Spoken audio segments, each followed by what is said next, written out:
ಅಂದ್ರೆ ನೀಲ್ಕಂಠ ಮತ್ತೆ ಚಿತ್ರ ಅವರು ನಿಮ್ಮನ್ನ ಮನೆಯಿಂದ ಓಡಿಸಿದ್ರಾ?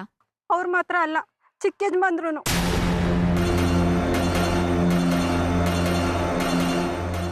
ಅಲ್ಲ, ನೀವ್ಯಾಕೆ ಮನೆ ಬಿಟ್ಟು ಬಂದ್ರಿ? ನನ್ಗೊಂದ್ ಮಾತು ಹೇಳ್ಬಾರ್ದಿತ್ತಾ? ಹೇಳಿದ್ರೆ ಏನ್ ಮಾಡ್ತಾ ಇದ್ರಿ? ಒಂದ್ ವೇಳೆ ಅದೇ ಮನೇಲೆ ಅವಳನ್ನ ಉಳಿಸ್ಕೊಳ್ತಿದ್ರಿ ಅಂತ ಇದ್ಕೊಳ್ರಿ, ಆದ್ರೆ ಸುಮ್ಮನೆ ಬಿಡ್ತಾ ಇದ್ರಾ? ಕಳ್ತನದ ಆರೋಪ ಹೊರಿಸಿ ಅವಳನ್ನ ಜೈಲಿಗೆ ಕಳಿಸಿದ್ರೆ ಗತಿ ಏನು? ದೊಡ್ಡರ ಸಹವಾಸ ನಮ್ಗೆ ಬೇಡಪ್ಪ. ದುಡ್ಕೊಂಡ್ ತಿನ್ನೋರ್ಗೆ ನೂರಾರು ದಾರಿ ಇದೆ. ನಡಿ ನಿಂಗಮ್ಮ ಹೋಗೋಣ. ಅಯ್ಯೋ ನಿಂತ್ಕೊಳ್ಳಿ.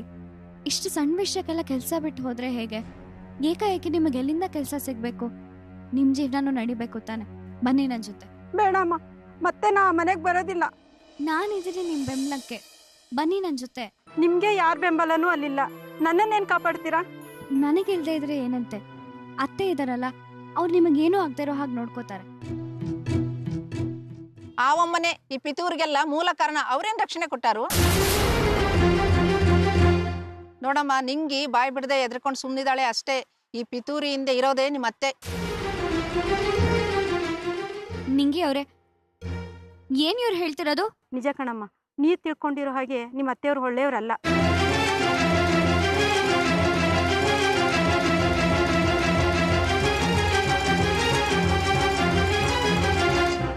ನಿಂಗೆ ಅವ್ರೆ, ನಾಲ್ಗೆ ಬಿಗಿ ಹಿಡ್ದು ಮಾತಾಡಿ. ನಮ್ಮತ್ತೆ ದೇವ್ರಂಥವ್ರು. ಅವ್ರ ಬಗ್ಗೆ ಕೆಟ್ಟದಾಗ ಮಾತಾಡಿದ್ರೆ ನಿಮಗ್ ಒಳ್ಳೇದಾಗಲ್ಲ. ದೇವ್ರಂತವ್ರಾಗಿದ್ರೆ ನಿಂಗಿನ ಮನೆ ಬಿಟ್ಟು ಓಡಿಸುವಾಗ ನೋಡ್ಕೊಂಡು ಸುಮ್ಮನೆ ಇರ್ತಿದ್ರ? ಚಿಕ್ಕಮ್ಮ ಅವ್ರೆ, ನಾನು ಹೇಳಿದ ವಿಷಯನ ನೀಲ್ಕಂಠಪ್ಪ ಅವ್ರಿಗೆ ನೀವು ಹೇಳಿದ್ರಾ? ಛೇ, ಎಂತ ಮಾತು ಅಂತ ಆಡ್ತೀರಾ? ನಾನಂತ ಕೆಲಸ ಮಾಡ್ತೀನ? ಹಾಗಾದ್ರೆ ಈ ವಿಷಯನ ದೊಡ್ಡಮ್ಮವರೇ ತಾನೇ ಹೇಳಿರ್ತಾರೆ. ಈ ವಿಷಯನ ದೊಡ್ಡಮ್ಮವ್ರಿಗೆ ಹೇಳಿದ ಮರುಕ್ಷಣನೇ ನೀಲ್ಕಂಠಪ್ಪನವರು ನನ್ನನ್ನು ಕರೆದು ಬೈದು ಮನೆ ಬಿಟ್ಟು ಓಡಿಸಿದ್ದಾರೆ ಅಂದ್ರೆ ಇವರೆಲ್ಲ ಒಂದೇ ಗುಂಪು. ಅತ್ತೆ ಬಗ್ಗೆ ಹಾಗೆಲ್ಲ ಏನೇನೋ ಅಂದ್ಕೋಬೇಡಿ. ಅವ್ರ ಇಂಥ ಕುತಂತ್ರ ಎಲ್ಲ ಮಾಡೋರಲ್ಲ. ಅವ್ರು ಯಾಕೆ ಹಾಗೆ ಹೇಳ್ತಾರೆ? ಹಾಗಾದ್ರೆ ನೀಲ್ಕಂಠಪ್ಪನ್ಗೆ ಹೆಂಗ್ ವಿಷಯ ಗೊತ್ತಾಯ್ತು? ಅವ್ರು ಬೈದಿರ್ಬೋದು. ಅದೇ ಸಿಟ್ಟಾಗ ಅವರೆಲ್ಲ ಸೇರ್ಕೊಂಡು ಇವ್ರನ್ನ ಮನೆಯಿಂದ ಓಡಿಸಿರ್ತಾರೆ. ದೊಡ್ಡಮ್ಮವರು ಬೈದಿರ್ತಾರೆ ಅಂದ್ರೆ ಆ ಬೈಕಾದ್ರೂ ಅವರು ನನ್ನನ್ನ ಮನೇಲಿ ಉಳಿಸ್ಕೋಬೋದಾಗಿತ್ತಲ್ಲ. ಎದುರಿಸಿ ಓಡಿಸಿದ್ದಾರೆ ಅಂತಂದ್ರೆ ಇದರಲ್ಲಿ ದೊಡ್ಡಮ್ಮವ್ರ ಕುಮ್ಮಕ್ಕೂ ಇದೆ. ಅದಕ್ಕೆ ಅವ್ರಿಗೆ ಯಾರಿಗೂ ಹೇಳ್ದಲೆ ಮನೆ ಬಿಟ್ಟು ಬಂದಿದ್ದು. ಏನಂದ್ರೆ ಅತ್ತೆ ಅವ್ರಿಗೆ ಹೇಳ್ದೆ ಬಂದ್ರ? ಅವರೇ ಇದನ್ನೆಲ್ಲ ಹೇಳಿ ಮಾಡಿಸಿದ್ದಾರೆ ಅಂತ ಗೊತ್ತಾದ್ಮೇಲೆ ಹೇಳೇನ್ ಪ್ರಯೋಜನ?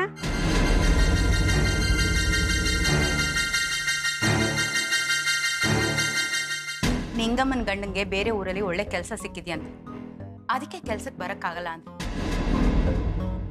ಹಾಗಾದ್ರೆ ನಮ್ಮ ಅತ್ತೆಗೆ ಎಲ್ಲಾ ವಿಷಯ ಗೊತ್ತಿತ್ತಾ? ಗೊತ್ತಿರೋದೇನು, ಎಲ್ಲ ಅವರೇ ಹೇಳಿ ಮಾಡ್ಸಿರೋದು. ಹೌದು, ನನಗೂ ಹಾಗೆ ಅನ್ಸುತ್ತೆ ಕನಕಮ್ಮ. ನಿನ್ನ ಹುಷಾರಲ್ಲಿ ನೀನಿರು. ನಾವು ಬಡವರು, ಅವ್ರನ್ನ ಎದುರಾಕೊಂಡು ಅಲ್ಲಿರೋ ಶಕ್ತಿ ನಮ್ಗಿಲ್ಲ. ಬರ್ತೀವಿ.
ಹೇಗಿದ್ದಾರೆ ಯಜಮಾನ್ರು?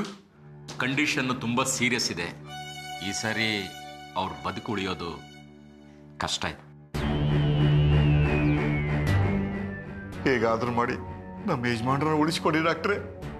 ನಮ್ಮ ಪ್ರಯತ್ನ ನಾವು ಮಾಡ್ತೀವಿ, ಉಳಿದಿರೋದು ದೇವ್ರಿಗೆ ಸೇರಿ.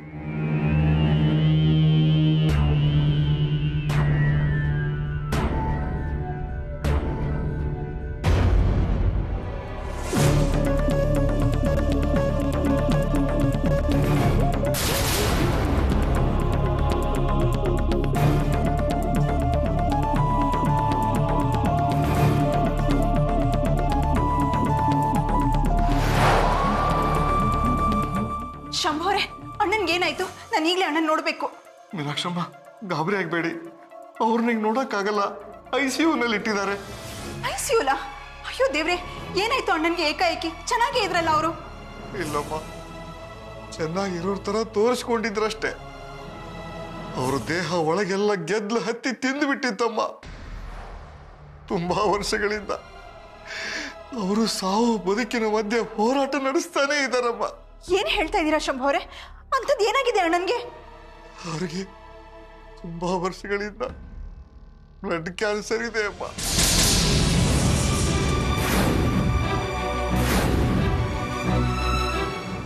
ಏನು, ಬ್ಲಡ್ ಕ್ಯಾನ್ಸರಾ? ಹೌದಮ್ಮ, ಅವ್ರು ಇಷ್ಟು ದಿವಸ ಬದುಕಿದ್ದೇ ಹೆಚ್ಚು. ಅದಕ್ಕೆ ಅಣ್ಣ ದಿನಗಳ ಲೆಕ್ಕದಲ್ಲಿ ಮಾತಾಡ್ತಾ ಇದ್ದಿದ್ದು. ನನ್ನ ಹತ್ರ ಸ್ವಲ್ಪನೇ ಸಮಯ ಇರೋದು, ನಾನು ಟೂರಿಗೆ ಹೋಗ್ಬೇಕು ಅಂತೆಲ್ಲ ಹೇಳ್ತಾ ಇದ್ದಿದ್ದು. ಹೌದಮ್ಮ, ಈ ವಿಷಯನ ಅವ್ರು ಯಾರಿಗೂ ಹೇಳಿದ್ದಿಲ್ಲಮ್ಮ. ಅದೇ ಯಾಕೆ ಅಂತ ನಿಮಗೆ ಗೊತ್ತಲ್ಲಮ್ಮ, ಮನೆಯಲ್ಲಿ ಅರಾಜಕತೆ ತಾಂಡವಾಡ್ತಿತ್ತು. ಅಕಸ್ಮಾತ್ ಅವ್ರಿಗೆ ಹುಷಾರಿಲ್ಲ ಅಂತ ಮನೆಯವ್ರಿಗೆ ಗೊತ್ತಾಗ್ಬಿಟ್ಟಿದ್ರೆ ಎಲ್ಲ ಸೇರ್ಕೊಂಡು ಇಷ್ಟೊತ್ತಿಗಾಗ್ಲೇ ಅವ್ರನ್ನ ಸಾಯಿಸಿ ಕ್ಯಾನ್ಸರ್ ಇಂದ ಸತ್ತೋದ್ರು ಅಂತ ಸುದ್ದಿ ಹಬ್ಬಿಸ್ಬಿಡ್ತಿದ್ರಮ್ಮ. ಅಂದ್ರೆ ಈಗ ಅಣ್ಣ ಆಸ್ಪತ್ರೆಯಲ್ಲಿ ಇರೋದು ಯಾರಿಗೂ ಗೊತ್ತಿಲ್ವಾ? ಈಗ ಅಂತಲ್ಲಮ್ಮ, ಯಾವಾಗ್ಲೂ ಅದನ್ನ ಗುಟ್ಟಾಗೆ ಇಟ್ಟಿದ್ರು. ಅವರು ಆಸ್ಪತ್ರೆಗೆ ಅಡ್ಮಿಟ್ ಆದಾಗೆಲ್ಲ ಬಾಂಬೆಗೆ ಹೋಗ್ತೀನಿ ಅಂತ ಸುಳ್ಳು ಹೇಳ್ತಿದ್ರಮ್ಮ. ಅಲ್ಲ ಶಂಭು, ನೀವು ನನ್ಗಾದ್ರೂ ಹೇಳ್ಬೋದಾಗಿತ್ತಲ್ವಾ? ಈ ವಿಷಯನ ನೀವಿಬ್ರು ನನ್ನಿಂದ ಯಾಕೆ ಮುಚ್ಚಿಟ್ರಿ? ತುಂಬಾ ವರ್ಷಗಳಾದ್ಮೇಲೆ ನೀವು ಅವರಿಗೆ ಸಿಕ್ಕಿದ್ರಿ.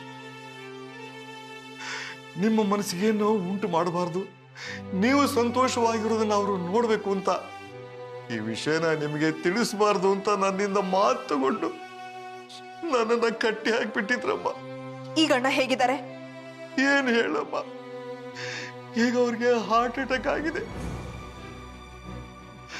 ಡಾಕ್ಟರ್ ಆಪರೇಷನ್ ಮಾಡೋಕೆ ಪ್ರಯತ್ನ ಪಟ್ರು, ಆದ್ರೆ ಯಜಮಾನ್ರು ಅದಕ್ಕೆ ಸ್ಪಂದಿಸ್ತಿಲ್ಲ. ಮತ್ತೆ ಯಜಮಾನ್ರು ಬದುಕಲ್ಲ ಅಂತ ಡಾಕ್ಟರ್ ಹೇಳ್ಬಿಟ್ಟಿದಾರಪ್ಪ.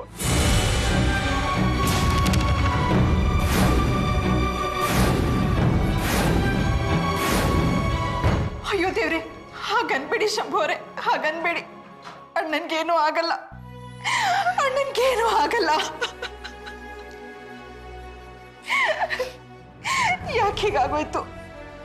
ಅಣ್ಣ ಎಷ್ಟು ಒತ್ತಾಡಿದ್ರು ಆ ಮನೆಗೋಸ್ಕರ, ಎಷ್ಟು ಆಸೆ ಅಂತಸಿದ್ರು ಏನ್ ಪ್ರಯೋಜನ? ಕೊನೆಗಾಲದಲ್ಲಿ ಅಣ್ಣನ್ಗೋಸ್ಕರ ಮಿಡಿಯೋ ಒಂದು ಜೀವನೂ ಇಲ್ವಲ್ಲ. ನೀವಿದ್ದೀರಲ್ಲಮ್ಮ, ನಿಮ್ಮನ್ನ ಕನಕಮ್ಮನ ನೋಡಿ ಯಜಮಾನ್ರು ಪುನರ್ಜನ್ಮ ಪಡಿಬೇಕಷ್ಟೆ. ಈ ಕನಕ ಎಲ್ಲಿ? ಅವಳಿಗೂ ಈ ವಿಷಯ ಗೊತ್ತಿಲ್ವಾ? ಕನಕಮ್ಮ ಇವತ್ತೇ ಫೋನ್ ಸ್ವಿಚ್ ಆಫ್ ಮಾಡ್ಕೊಂಡ್ಬಿಟ್ಟಿದಾರಮ್ಮ. ಎಷ್ಟು ಸಲ ಪ್ರಯತ್ನ ಮಾಡಿದ್ರು ಅವರು ಕಾಂಟ್ಯಾಕ್ಟ್ ಆಗ್ತಾನೆ ಇಲ್ಲ. ಅಯ್ಯೋ ದೇವ್ರೆ, ಅವಿನಾಶನ್ಗಾದ್ರೂ ವಿಷಯ ತಿಳಿಸಿದ್ರ? ಅವ್ರಿಗೆ ತಿಳಿಸಿದ್ರು ಒಂದೇ, ಬಿಟ್ರು ಒಂದೇ ಅಮ್ಮ. ಶಂಭು, ಯಾಕೆ ಹೀಗೆ ಮಾತಾಡ್ತಾ ಇದ್ದೀರಾ? ಹೌದಮ್ಮ, ಅಪ್ಪ ಅನ್ನೋ ಪ್ರೀತಿ, ಗೌರವ, ಮಮಕಾರ ಅವು ಏನು ಉಳಿಸ್ಕೊಂಡಿಲ್ಲಮ್ಮ. ಹಾಗಂತ ಅಣ್ಣ ಈ ಸ್ಥಿತಿಯಲ್ಲಿ ಇರ್ಬೇಕಾದ್ರೆ ಸ್ವಂತ ಮಗನ್ಗೆ ವಿಷಯ ತಿಳಿಸಿರಕ್ಕಾಗತ್ತ ಶಂಭೋರೆ? ಹಾಗಲ್ಲಮ್ಮ, ಅವ್ರಿಲ್ಲಿ ಬಂದ್ರೆ ಯಜಮಾನ್ರಿಗೆ ಇನ್ನೂ ಟೆನ್ಷನ್ ಜಾಸ್ತಿ ಆಗುತ್ತೆ. ನೀವ್ ಈ ವಿಷಯ ಅವ್ನಿಗೆ ಹೇಳಿಲ್ಲ ಅಂದ್ರೆ ಅದಕ್ಕಿಂತ ಇನ್ನೂ ದೊಡ್ಡ ತಪ್ಪಾಗತ್ತೆ. ಮೊದಲು ಅವನಿಗೆ ಫೋನ್ ಮಾಡಿ ಆಸ್ಪತ್ರೆಗೆ ಬರಕ್ ಹೇಳಿ. ಚಿಕ್ಕಮ್ಮವ್ರೆ, ಅದರಿಂದ ಏನು ಪ್ರಯೋಜನ ಇಲ್ಲ, ನನ್ನ ಮಾತು ಕೇಳಿ. ನೋಡಿ ಶಂಭೋರೆ, ನಿಮ್ ಕರ್ತವ್ಯ ನೀವು ಮಾಡಿ. ಎಷ್ಟೇ ದ್ವೇಷ ಇದ್ರು ಹೆತ್ತಪ್ಪ ಈ ಸ್ಥಿತಿಲಿದ್ದಾರೆ ಅಂದ್ರೆ ಯಾರು ಬರ್ದೇ ಇರಲ್ಲ. ಮೊದಲು ನೀವು ಅವಿನಾಶನ್ಗೆ ಫೋನ್ ಮಾಡಿ. ಆಯ್ತಪ್ಪ.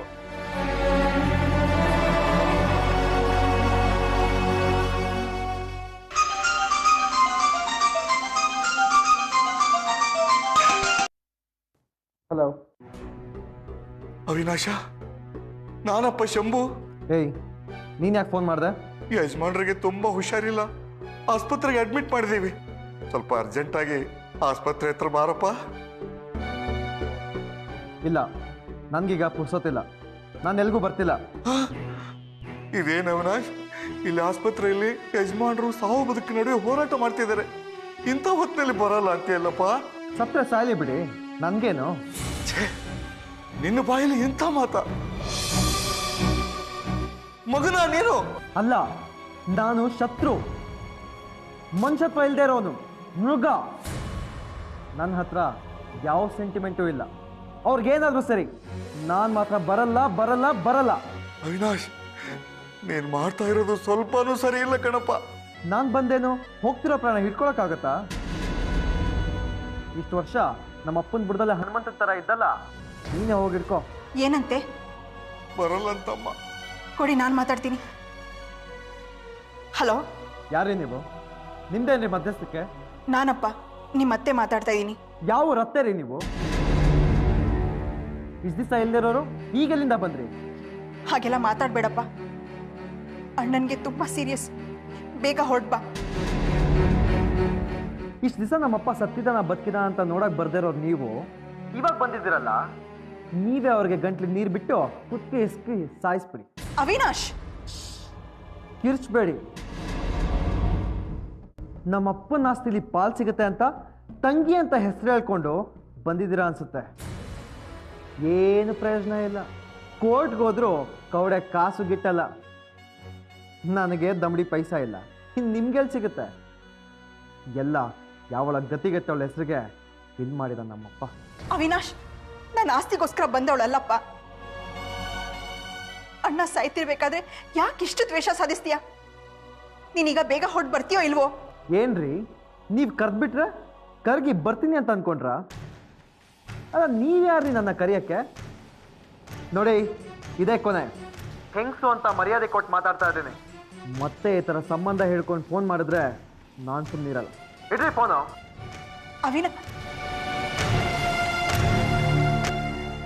ಏನಿದು ಶಂಭೋರೆ? ಯಾಕೆ ಇವ್ನು ಇಷ್ಟೊಂದು ಹೊರಟಾಗಿ ಮಾತಾಡ್ತಾನೆ? ನೋಡಿದೆನಮ್ಮ, ಮಗನಿಂದ ಅಪ್ಪನಿಗೆ ಸಿಕ್ಕಿರೋ ಪ್ರೀತಿ ಇಷ್ಟೇನೆ. ಆ ಪದ್ಮಾವತಿ ಅವಿನಾಶನ್ ತಲೆ ಕೆಡಿಸಿ ಅವನನ್ನ ಯಜಮಾನ್ರ ಶತ್ರು ತರ ಬೆಳೆಸ್ಬಿಟ್ಟಿದ್ದಾಳೆ. ಅಲ್ಲಮ್ಮ, ಅಪ್ಪ ಸಾಯ್ತಾನೆಂದ್ರು ಬರಲ್ಲ ಅಂದ್ರೆ ಅವನೆಂಥ ಮಗನಮ್ಮ. ಛೇ, ಏನಿದ್ರೆ ಏನ್ ಬಂತು? ಕೊನೆಗಾಲದಲ್ಲಿ ಅಣ್ಣನ್ಗೆ ಇಂಥ ಪರಿಸ್ಥಿತಿ ಬರುತ್ತೆ ಅಂತ ನಾನು ಅಂದ್ಕೊಂಡಿರ್ಲಿಲ್ಲ.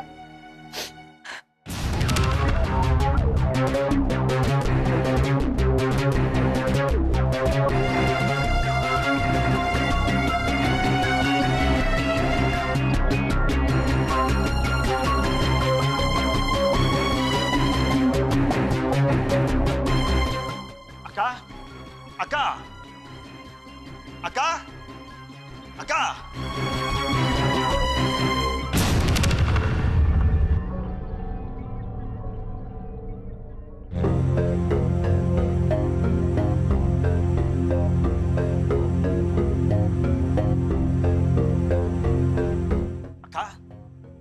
ಯಾರೋ ಸತ್ರು ಅನ್ನೋ ತರ ಯಾಕೋ ಕೂಗ್ತಾ ಇದ್ಯಾ?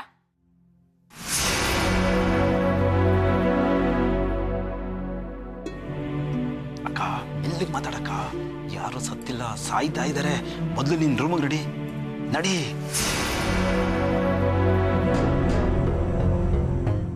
ಏನ್ ನಡೀತಿದೆ ಇಲ್ಲಿ? ಇವರೆಲ್ಲ ಸೇರಿ ಮತ್ತೇನೋ ಪಿತೂರಿ ಮಾಡ್ತಿರೋ ಹಾಗಿದೆಯಲ್ಲ. ಏನ್ ಮಾವ, ಯಾರೋ ಸಾಯ್ತಾ ಇದಾರೆ ಅಂತ ಹೇಳಿದ್ರಿ? ಚಿತ್ರ, ಮುದ್ಕ ಕಣೆ, ಆಸ್ಪತ್ರೆಯಲ್ಲಿ ಸಾಯ್ತಾ ಬಿದ್ದಿದ್ದಾನೆ.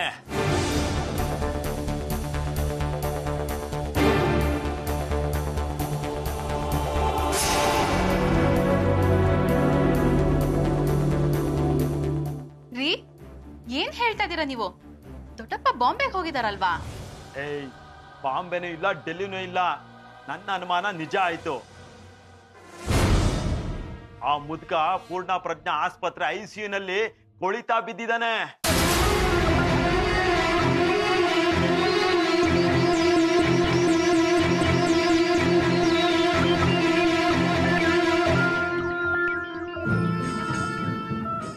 ಅಕ್ಕ, ಆ ಮುದ್ಕ ಸಾಮಾನ್ಯದವನಲ್ಲ.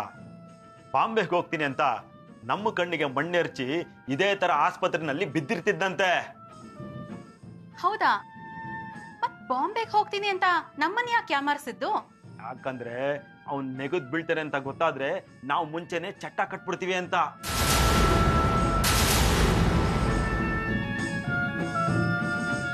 ನೋಡ್ದೇನಕ್ಕ, ಆ ಮುದ್ಕನು ಶುಮನು ಸೇರ್ಕೊಂಡು ನಮ್ಗೆ ಹೇಗ್ ಚಳ್ಳೆ ಹಣ್ಣು ತಿನ್ಸಿದಾರೆ ಅಂತ. ಏ ನೀಲ್ಕಂಠ, ಅವ್ರು ಬಾಂಬೆಗೆ ಹೋಗ್ತಾ ಇದೀನಿ ಅಂತ ನಾಟಕ ಆಡಿ ಇಡೀ ಪ್ರಪಂಚಕ್ಕೆ ಮೋಸ ಮಾಡಿರ್ಬೋದು, ಆದ್ರೆ ನನ್ನನ್ನು ಏಮಾರ್ಸಕ್ಕಾಗಲ್ಲ. ಏನ್ ಹೇಳ್ತಾ ಇದೀಯಮ್ಮ ನೀನು? ಅವರು ಬಾಂಬೆಗೆ ಹೋಗ್ತಾ ಇಲ್ಲ, ಗುಟ್ಟಾಗಿ ಟ್ರೀಟ್ಮೆಂಟ್ ತಗೊಳ್ತಾ ಇದಾರೆ ಅಂತ ನಂಗೆ ಮೊದಲೇ ಗೊತ್ತಿತ್ತು.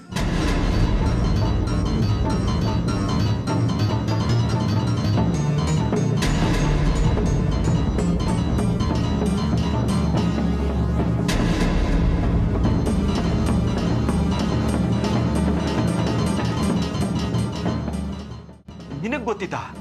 ಮತ್ ನಮ್ಗೆ ಯಾಕೆ ಹೇಳಲಿಲ್ಲ? ಹೇಳಿದ್ರೆ ಏನು ಮಾಡ್ತಾ ಇದ್ದೆ ನೀನು? ಈಗ ಅವ್ರ ಪರಿಸ್ಥಿತಿ ಹೇಗಿದೆ ಅಂತ ಹೇಳು. ಇನ್ನೇನ್ ಹೇಳೋದು? ಗಂಟ್ಲಿಗೆ ತುಳಸಿ ನೀರು ಬಿಟ್ಟು ಶಿವ ಅನ್ನೋದಷ್ಟೇ ಉಳಿದಿರೋದು. ಅಕ್ಕ, ಡಾಕ್ಟ್ರು ಬೇರೆ ಆ ಮುದ್ಕ ಉಳಿಯಲ್ಲ ಅಂತ ಹೇಳ್ತಾ ಇದ್ರಕ್ಕ.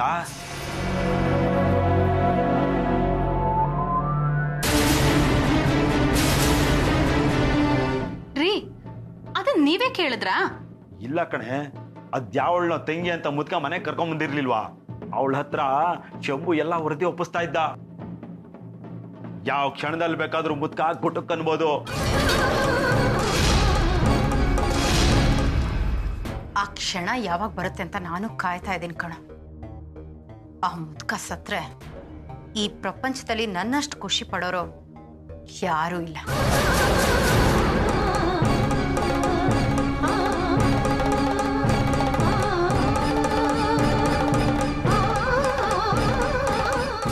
ದೊಡ್ಡ ಸಾಮ್ರಾಜ್ಯ ಕಟ್ಟಿದೆ. ಅವಿನಾಶನ ಆ ಸಾಮ್ರಾಜ್ಯದ ಸೂತ್ರನ ನನ್ನ ಕೈವಶ ಮಾಡ್ಕೊಂಡೆ. ನನ್ನ ದಾರಿಗೆ ಅಡ್ಡ ಬಂದಿರೋ ಎಲ್ಲ ಕಂಟಕಗಳನ್ನ ಕಡ್ದು ಹಾಕ್ದೆ. ಆದ್ರೆ ಆ ರುದ್ರಮೂರ್ತಿ ಹೇಗೋ ನನ್ನ ವಿಷಯಗಳನ್ನ ತಿಳ್ಕೊಂಡು ನನ್ನ ಅಧಿಕಾರನ ಕಿತ್ಕೊಂಡ್ಬಿಟ್ಟ. ಅವನ್ ಸಾವಿಗೋಸ್ಕರ ನಾನು ಕಾಯ್ತಾ ಇದ್ದೀನಿ. ನನ್ನ ಕೈಯಾರ ನೀರ್ ಬಿಟ್ರೇನೆ ಅವನ್ ಸಾಯೋದು ಅಂತ ಕಾಣುತ್ತೆ. ಆದ್ರೆ ಆ ಅದೃಷ್ಟ ನಂಗಿಲ್ವಲ್ಲ.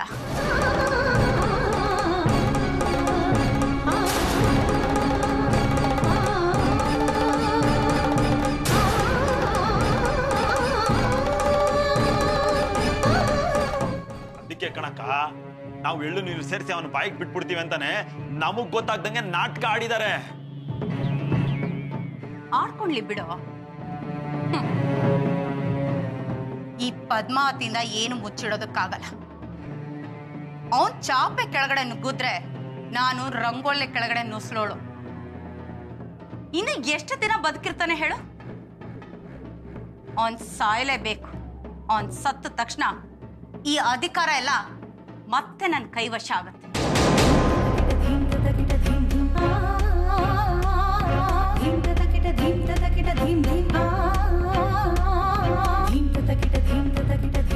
ಹ್ಞೂ ಕಣಕ್ಕ, ಆ ಮುದ್ಕ ಚಟ್ಟ ಹತ್ತಿದ ತಕ್ಷಣ ನೀನು ಪಟ್ಟಕ್ಕೇರ್ ಬಿಡ್ಬೇಕು. ಅದು ಹೇಗ್ ಸಾಧ್ಯ? ನಮ್ ಪ್ಲಾನ್ಸ್ಗಳಿಗೆಲ್ಲ ಅಡ್ಡವಾಗಿ ಆ ಕನಕ ಇದ್ದಾಳಲ್ಲ, ದೊಡ್ಡಪ್ಪ ಅವಳನ್ನ ಉತ್ತರಾಧಿಕಾರಿ ಅಂತ ಮಾಡಿ ಪೀಠದ ಮೇಲೆ ಕೂಡ್ಸಿದಾರಲ್ಲ. ಚಿತ್ರ, ಕನಕ ನನಗೆ ಯಾವ ಲೆಕ್ಕ ಹೇಳು? ಅವಳು ನನ್ನ ಕೈಗೊಂಬೆ. ಸೂತ್ರ ಹರಿದು ಗೊಂಬೆ ಮುರಿದು ಡಸ್ಟ್ಬಿನ್ಗೆ ಎಸಿತೀನಿ.